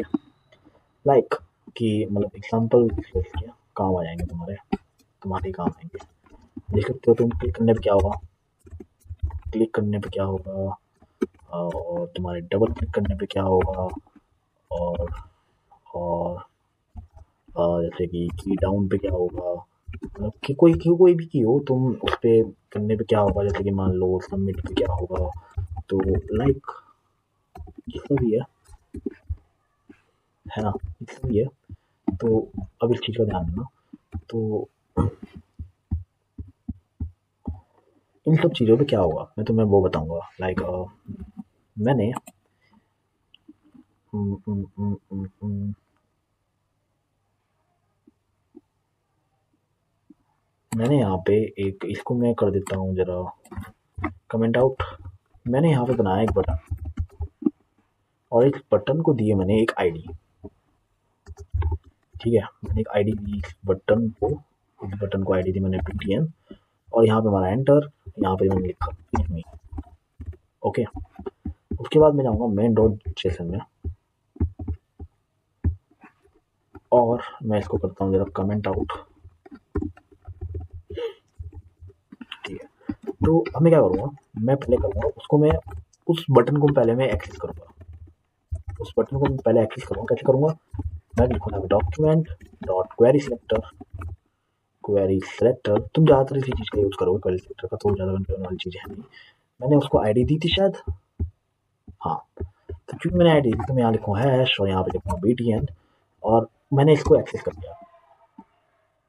अब मैं यहाँ लिखूँगा बटन और बटन पे लिखूँगा मैं ऐड इवेंट लिस्नर। अब इवेंट क्या हमारा हो रहा है, इवेंट हमारा क्या मतलब कि क्या हो रहा है, मैं इवेंट लिखता हूँ क्लिक, ठीक है। तो यहाँ पे एक कॉल बैक फंक्शन बनेगा। कॉल बैक फंक्शन क्या होगा, हमारा नेक्स्ट टॉपिक होगा, मैं तुम्हें बताता हूँ। एक तो मैंने यहाँ पे लिखा और मैं यहाँ पे एक एरो फंक्शन ही बना रहा हूँ, ठीक है। शायद यहाँ पे कुछ गलती हुई थी और जो मैंने सही कर दी, ठीक है, कोई दिक्कत नहीं है। तो यहाँ पे लिखोगे अलर्ट और यहाँ पे लिखोगे बटन क्लिक, है ना, देखे करके, देखो आ गया बटन क्लिक, मैंने इसको क्लिक किया, बटन क्लिक। अब तुम इस चीज को ना बहुत तरीके से यूज कर सकते हो, लाइक तुम जाओ इंडियन रेफरेंस पे, अगर मैं सही हूँ तो जाओ MDN रेफरेंस पे जाओ, तुम्हें यहाँ पे बहुत सारे मिलेंगे। यहाँ पे जाओ इवेंट टारगेट पे और तुम्हें यहाँ पे बहुत सारे मिल जाएंगे, लाइक तुम्हें इसका यहाँ पे मतलब भी पता जाएगा, पैरामीटर्स क्या क्या डालते हैं तुम्हें वो भी पता चल जाएंगे। लाइक मैं तुम्हें दिखाता हूँ, मैं तुम्हें क्या दिखाऊँ इसमें, यहाँ पे आया क्लिक के लिए और यहाँ आया ऑन क्लिक के लिए, और तो कुछ है नहीं इसके अंदर ज़्यादा। यहाँ आया डाउन की के लिए, डाउन की क्या होगा, थोड़े बड़े कोड हैं, तुम देखो करो समझो, डॉक्यूमेंटेशन बहुत ज़्यादा जरूरी है भाई, ठीक है। और अब मैं बढ़ता हूँ तुम्हारे अगले टॉपिक पे, जो कि मैंने तुम्हें बताया था अभी थोड़ी देर पहले ही, कॉल बैक फंक्शन पे।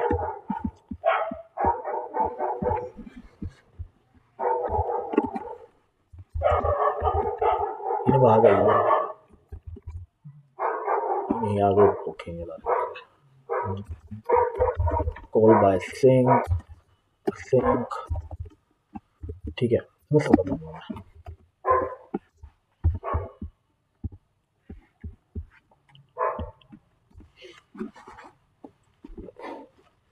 अब देखो, कॉल बैक फंक्शन एक फंक्शन के अंदर फंक्शन पास करना होता है। लाइक मैं जाऊंगा यहाँ, बहुत ज़्यादा कोड लिख दिया, बहुत ज़्यादा कोड लिख दिया, बहुत ज़्यादा, मैं उसे सब्सक्राइब कर देना, चलो मैं तो समझ जाएगी। लोड डाटा के नाम से ना एक मैं बनाता हूँ तुम्हारे एक फंक्शन, उस फंक्शन के अंदर मैंने कॉल बैक कर दिया यहाँ पे, और उसके बाद मैंने यहाँ पे एक फंक्शन और को कर दिया, समझ रहे हो, ये होता है, ये होता है कॉल बैक फंक्शन। फंक्शन के अंदर एक फंक्शन पास कर देने को हम कॉल बैक फंक्शन बोलते हैं। अब इसकी तुम और एग्जांपल दे सकते हो, example of call back function in JS,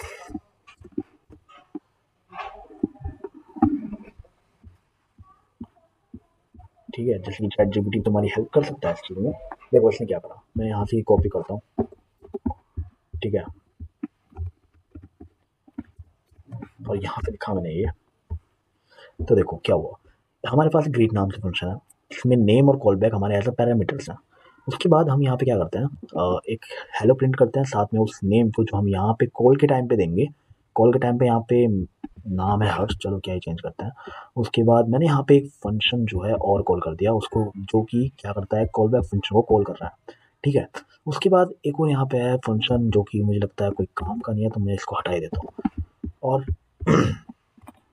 उसके बाद आ जाओ यहाँ पे इंस्पेक्ट में जाओ, इंस्पेक्ट में जाओ कंसोल में जाओ, कंसोल में जाके एरर आ गई, क्यों आ गई एरर, चलो देखते हैं, इससे आई थी error, call back is not a function, okay, तो कुछ हुआ है, कुछ बहुत ही गलत हुआ है।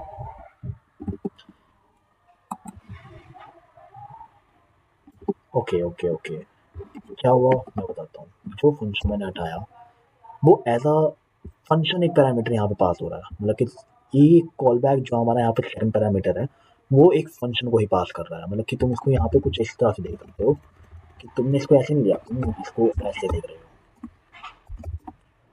ठीक है। तुम इसको ऐसे पास कर रहे हो इस फंक्शन के अंदर, इस फंक्शन के अंदर सिर्फ। तो इसको हम कहते हैं एक कॉल बैक फंक्शन, ठीक है। इसका आउटपुट यहाँ पे तुम्हें दिख जाएगा, दिखाता हूँ तुम्हें, बाय बाय और हेलो, ठीक है। अब मैं तुम्हें बता रहा हूँ सिंक का मतलब। सिंक का मतलब, सिंक क्या करता है, सिंक क्या करता है, लाइन बाय लाइन कोड को एक्सिक्यूट करता है, line by line execution, execution, ठीक है। सिंक यही बता देता हूँ। सिंक क्या करता है, सिंक होने तो हो रहा है, जो चीज़ अगर टाइम के लिए गई है तो उसका ना वेट करके हम दूसरा प्रोसेस उतने में चला देंगे। इसका मतलब समझो, लाइक की लाइक लाइक लाइक तुम क्या कर सकते हो, इसका मतलब हो सकता है तुम्हारे लिए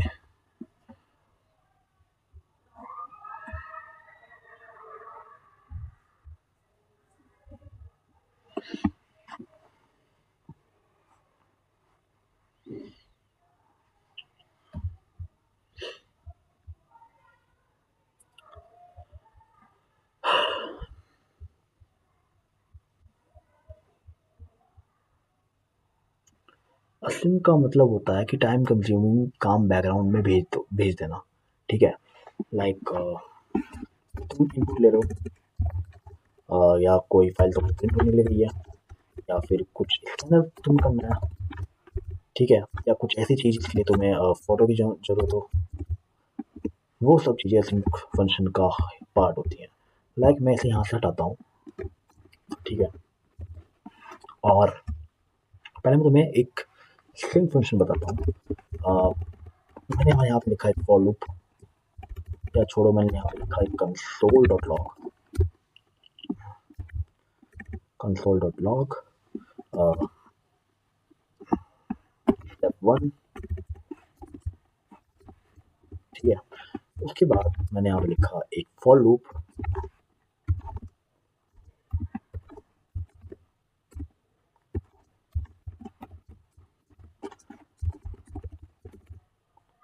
कंसोल डॉट लॉग आई। उसके बाद मैंने यहाँ पे लिखा कंसोल डॉट लॉग फिनिश।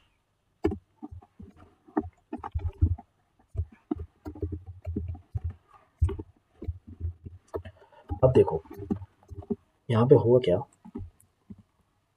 पहले हमारा पहला चला, पहला हमारा ये चला, उसके बाद हमारा फॉर लूप चला, और उसके बाद हमारा ये चला। देखो अब यहाँ पे हुआ क्या, असिंक का मतलब हुआ क्या, सिंक्रोनाइजेशन का मतलब, यहाँ सिंक्रोनिक्स का मतलब यहाँ पे हुआ क्या, line by line code execute हुआ। पहले हमारा स्टेप 1, उसके बाद हमारा लूप, उसके बाद हमारा ये। ऐसा नहीं हुआ कि पहले ये चला उसके बाद ये आ गया कि भाई इसे एग्जीक्यूट होने दो उसके बाद ये, नहीं, यहाँ पे ऐसा नहीं होता। और ये चीज़ कभी कभी जावास्क्रिप्ट में दिक्कत दे देता है। इसलिए अगर एक टास्क ज़्यादा टाइम ले, जैसे कि यहाँ पे लूप ने टाइम जरूर लिया है, तो अब मान लो तुम्हारा ये लूप चल रहा है, लेकिन इसके बाद तो बहुत बड़ा कोड है ना एक, ये तो छोटा सा कोड है। इसके बाद क्या पता है तुम्हारे पास एक फंक्शन हो, तुम्हारे पास एरे हो जिसे अपने एलिमेंट्स लेने हो, और क्या पता तुम्हारे पास कुछ कंडीशंस हो, राइट। तो उस इतने पार्ट को हम बैकग्राउंड में फेंक देंगे कि भाई तो एग्जीक्यूट हो ले। उसके बाद हम मतलब तू एग्जीक्यूट हो ले, इतना हम ये एग्जीक्यूट करेंगे, और जब तू पूरा एग्जीक्यूट हो जाएगा तब हम तुझे तेरी प्रॉब्लम दे देंगे। तो अब देखो असल में अब हमारी असिंक फंक्शन में क्या हुआ, असिंक का मतलब होता है टाइम कंज्यूमिंग काम को बैकग्राउंड में भेज देना। लाइक मैं यहाँ पे पहले मैं इसे हटाता हूँ, इसका मतलब समझ गया ना तुम, तो बस और क्या चाहिए। देखो यहाँ पे लिखो सेट टाइम आउट, और इसके अंदर एक फंक्शन बनाया मैंने, एक एरो फंक्शन बनाया मैंने, और उसके अंदर लिखा मैंने कंसोल डॉट लॉग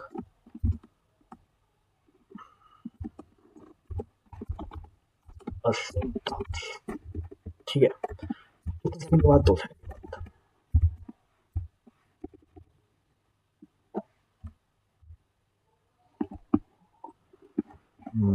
और इसके ऊपर मैं लिखूंगा कंसोल डॉट लॉग, और कंसोल डॉट लॉग के ऊपर मैं लिखूंगा थोड़ी सी स्टार्ट स्टार्ट। इसके बाद मैं लिखूंगा कंसोल डॉट लॉग एंड। अब देखो होता क्या है, रिफ्रेश करते हैं।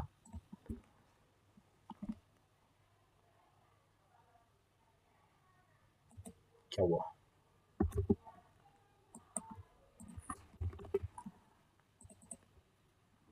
देखो आ गया, और 2 सेकंड के बाद ही आया।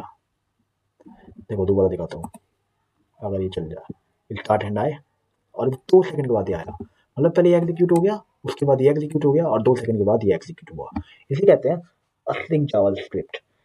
जावास्क्रिप्ट तुम्हारी असिंक पे ही काम करती है, तो इस चीज़ का ध्यान देना, ठीक है। और अब तुम्हारा जो कि नेक्स्ट है, कि नेक्स्ट या मतलब कि तुम मानो why callbacks are important. Callback का यूज़ एपीआई को रिस्पॉन्स करने के लिए होता है, फाइल लोड होने के बाद का काम होता है, एनिमेशन कंप्लीट होने के बाद का काम होता है। देखो एक चीज़ यहाँ पे आती है जो मैं तुम्हें शॉर्ट में बता रहा हूँ, लेकिन तुम इसके बारे में ज़रा ज़रा पढ़ लेना। मैं चाहे तुम्हें यहाँ पे मेंशन कर देता हूँ उस चीज़ को, कॉल बैक है, या रुक जाओ, कॉल बैक है। अब देखो होती क्या है, ज़्यादा कॉल बैक नेक्स्ट करने से कोड का मैस बन जाता है। मतलब कि तुम मानो जैसे कि हम यहाँ थे इस कोड में, हमने यहाँ पे ये दिया, उसके बाद हमने इसके फंक्शन में एक और दे दिया, उसके बाद हमने एक और इस फंक्शन के अंदर एक कॉल बैक और दे दी, इसके फंक्शन में हमने एक कॉल बैक दे दी। तो उससे एक ना एक कॉल बैक हेल्प क्रिएट हो जाती है, जो हमारे कोड के लिए बिल्कुल अच्छी नहीं है, क्योंकि वो बहुत ज़्यादा ना बहुत ज़्यादा कॉम्प्लिकेट हो जाती है। और उसके लिए ना तुम्हें प्रॉमिस सीखना पड़ेगा, और प्रॉमिस और अवेट की जो अगर तुम्हें वीडियो चाहिए, तो इस वीडियो में प्रॉमिस करके कमेंट कर देना। और अब जब कॉल बैक और असिंक क्लियर हो गए हैं, तो हम नेक्स्ट सीखेंगे फैच एपीआई, जहाँ जावास्क्रिप्ट सर्वर से डाटा लाती है। JavaScript,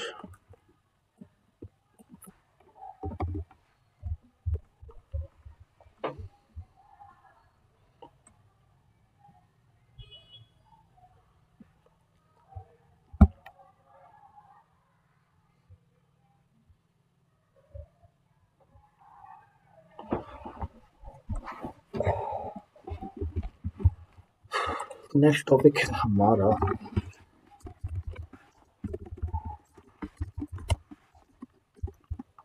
fetch API.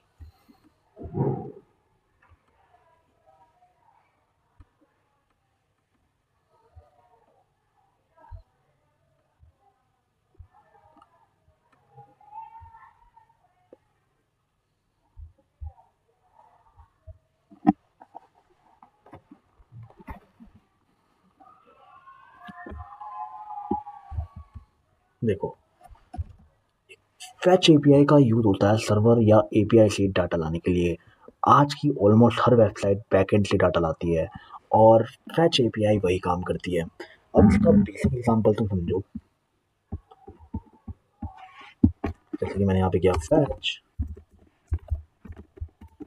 और मान लो मेरे पास वैसे कोई अभी एपीआई है नहीं, लेकिन मान लो कि मेरे पास कोई एपीआई है। हम्म,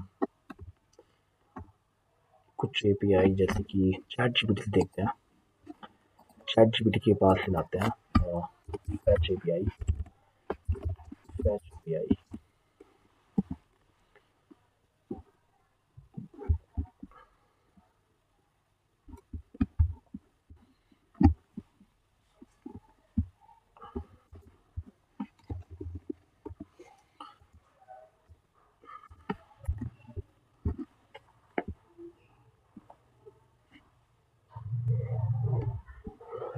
तो देखो ये हमारी एक एपीआई है, एपीआई दो चीज़ करती है, या तो उस चीज़ का रिस्पॉन्स करती है या उस चीज़ को रिजेक्ट कर देती है। ठीक है, तो देखो यार तुम्हें तो क्या ही बताऊँ, लाइन बाय लाइन एक्सप्लेन करूँ अगर मैं इस कोड को तुम्हें, तो फैच सर्वर को रिक्वेस्ट भेजता है और सिंबल डॉट जेसन क्या कर रही है, सर्वर से जो डाटा आता है उसे जावास्क्रिप्ट रीडेबल फॉर्मेट में कन्वर्ट करता है। उसके बाद डाटा यहाँ पे क्या कर रहा है, डाटा एक्चुअल डाटा यहाँ मिलता है जो हम यूज़ करते हैं। और कैच, इसको नेक्स्ट टॉपिक वैसे है या तुम इसको यहीं कवर कर लो। अगर कोई एरर आए जैसे इंटरनेट ऑफ है या रॉन्ग यूआरएल है, तो कैच उसे हैंडल करता है। मतलब कैच और एक और होता है ट्राई। और ट्राई की उस कोड को ट्राई करके देख, अगर उसमें कोई एक्सेप्शन आती है, एक्सेप्शन और एरर अलग चीज़ होती है। एरर तुम्हारा हो गया जो कि प्रोग्राम में कोई सिंटैक्स की वजह से आई हो या किसी गलत लॉजिक की वजह से आई हो। और मान लो एक्सेप्शन वो होते हैं कि जिन्हें तुम मान लो कि वो बस क्रिएट हो जाती है, लेकिन उन्हें हटाया जा सकता है। ठीक है, तो तुम्हारा एक और टॉपिक यहाँ पे कवर हो गया।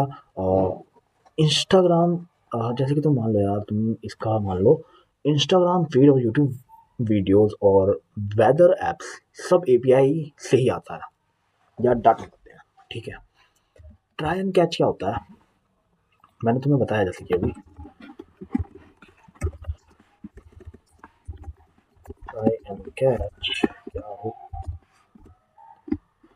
ट्राई और कैच, एरर आ जाना नॉर्मल है, पर ऐप क्रैश हो जाना गलत है। इसलिए अ, हम यूज़ करते हैं ट्राई एंड कैच का, यानी कि इसको तुम हैंडलिंग हैंडलिंग एक्सेप्शन, ठीक है, और एरर या फिर एक्सेप्शन का एरर भी मान लो, कुछ कुछ एरर होती है। ठीक है, तुम्हें एक बेसिक कोड में दिखा देता हूँ ना कि मैं एक बार, तो तुम्हें अच्छे से समझ में आ जाएगा। यहाँ पे ट्राई ट्राई के अंदर मैंने लिखा let X equal to Y plus 10। ठीक है, और उसके बाद मैंने जस्ट देखो इस चीज़ का ध्यान रखना कि जैसे तुमने यहाँ पे एक लिखा, यहाँ पे ट्राई, देखो ट्राई एक ब्लॉक है और कैच एक फंक्शन है। तो इसके अंदर मैंने यहाँ पे लिखा, पास किया एरर पैरामीटर, और उसके अंदर लिखा तुमने कंसोल डॉट लॉग। और यहाँ पे अगर एरर आया है, अगर यहाँ पे एरर आई है, तो मैं उसको लिखूँगा error name, error name, error name, और उसके बाद यहाँ पे लगाऊंगा ये, करूँगा ये, कॉमा लगाने के बाद लिखूंगा एरर जो मैंने पैरामीटर में डाला था।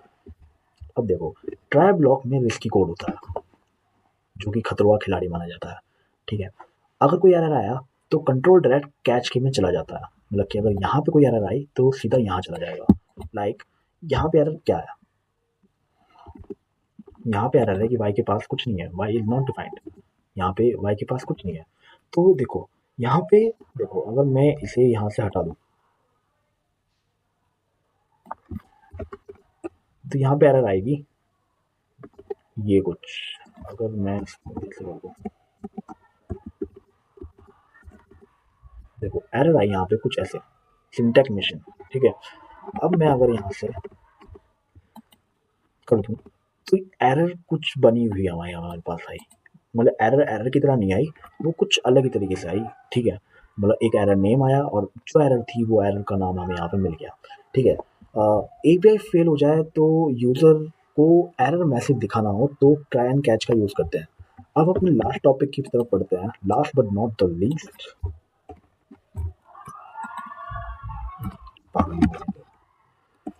Oops concept. देखो जावास्क्रिप्ट में ओप्स का मतलब वही होता है जो सबके अंदर सबको ही पता है।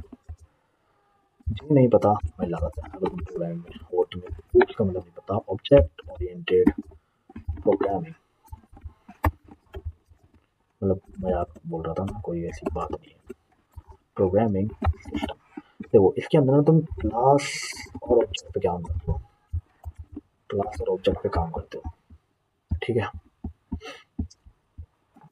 और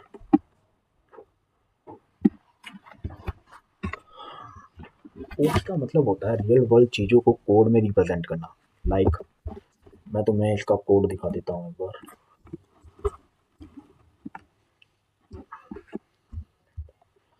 यहाँ पे मैंने क्या लेट, यहाँ पे डाला मैंने स्टूडेंट, यहाँ पे करा मैंने इक्वल्स टू और खोली कर्ली ब्रैकेट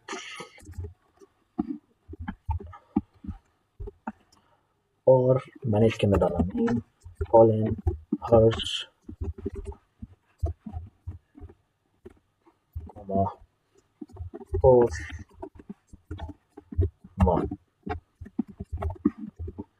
ठीक है, अब यहाँ स्टूडेंट एक रियल वर्ल्ड एंटिटी है जिसके अंदर प्रॉपर्टीज है। ठीक है, अब इस चीज का मतलब समझना। क्लास देखो, यहाँ पे मैंने तुम्हें क्लास और ऑब्जेक्ट के बारे में बताया था।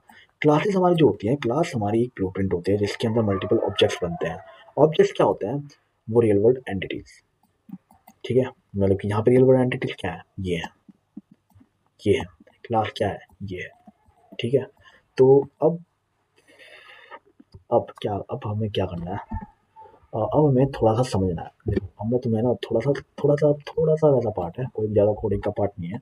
इनकी कोड्स तुम देख सकते हो यार चैट जीपीटी पे जाके, कोई इतनी बड़ी बात नहीं है। ठीक है, चैट जीपीटी जाओ या एमडीएन रेफरेंस को करो, लेकिन देख लेना।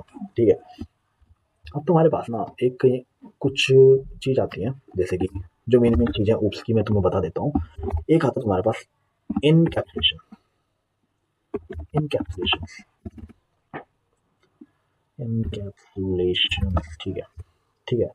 डाटा और फंक्शन को एक जगह पे बांधना, मतलब कि डाटा प्लस फंक्शन। ठीक है, और ये काम किससे होता है? ये काम होता है हमारे एक्सेस मॉडिफायर से। मतलब बाकी लैंग्वेजेस में शायद इसमें ना हो, लेकिन इस चीज़ को समझो। ठीक है, डाटा प्लस फंक्शंस को अगर तुम एक जगह बांधते हो या रखते हो तो वो इनकैप्सुलेशन कहलाता है। अब आते हैं हम दूसरे पे। दूसरा है हमारा इनहेरिटेंस। इनहेरिटेंस ठीक है, इनहेरिटेंस एक क्लास दूसरी क्लास की फीचर यूज कर सकती है। मतलब कि कैसे? मान लो तुम्हारे पास क्लास ए है, जिसके अंदर क्लास ए है। ठीक है, जिसके अंदर तुम्हारे पास नेम है, तुम्हारे पास उसकी आईडी है। ठीक है, और एक है क्लास बी।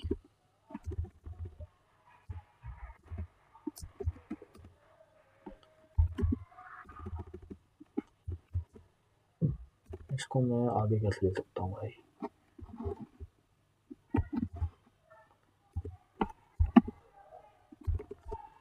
क्लास बी है जिसमें तुम्हारे पास फोन नंबर है।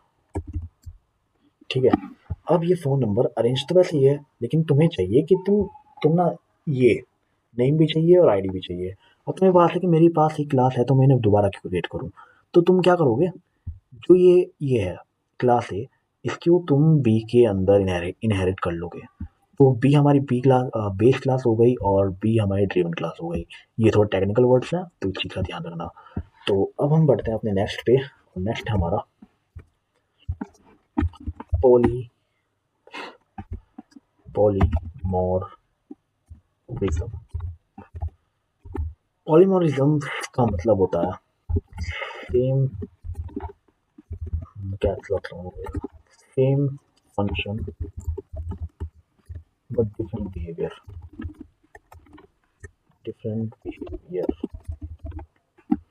देखो, इसका मतलब ये हो गया कि मैं पहले इससे जरा हटाता हूँ। तुमने यहाँ पे एक फंक्शन बनाया, तुमने यहाँ पे एक फंक्शन बनाया और वो फंक्शन है ऐड। ठीक है, और यहाँ पे तुमने कंसोल डॉट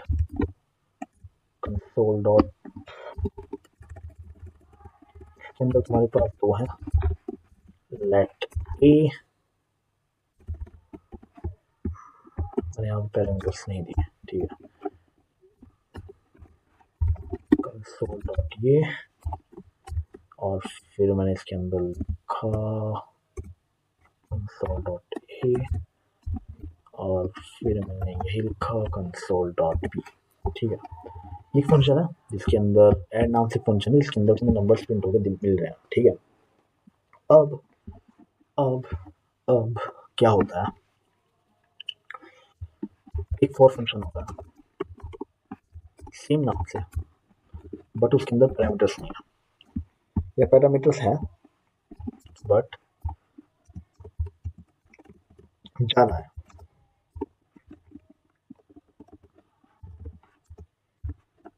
ठीक, ज़्यादा है। और यहाँ उन सभी के लिए एक कंसोल डॉट लॉग बैठा सबके लिए।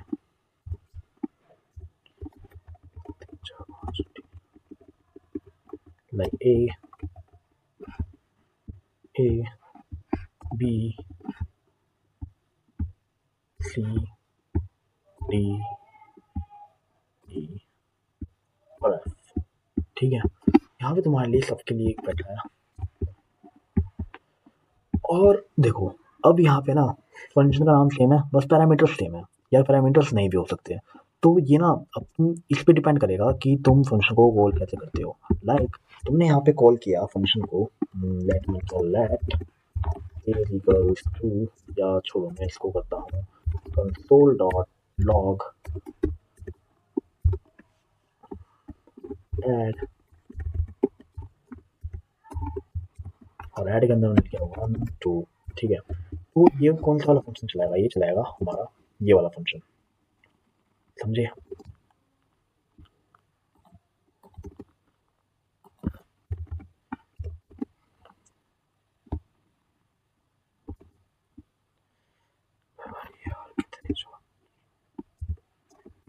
ठीक है, ऐप इज नॉट भाई चला ही नहीं रहा वाला, ठीक है। यहाँ पे आया ये वाला फंक्शन, ठीक है। अब अगर जब तुमने ये सारे यूज़ नहीं किया, ठीक है, अब देखो एक चीज़ को समझना, क्योंकि मैंने ये अलग अलग फंक्शन बनाए क्लास के अंदर नहीं बनाया, तो इसलिए यहाँ पे अनडिफाइंड ये वाला फंक्शन चला लेटेस्ट वाला। लेकिन अगर ये क्लास के अंदर होता तो चलता ये वाला। तो बस ये काम है एक पॉलीमॉर्फ दे दूंगा। और अब बढ़ते हैं हम जरा अगले लास्ट वाले पे। लास्ट है हमारा अब्स्ट्रैक्शन, ठीक है।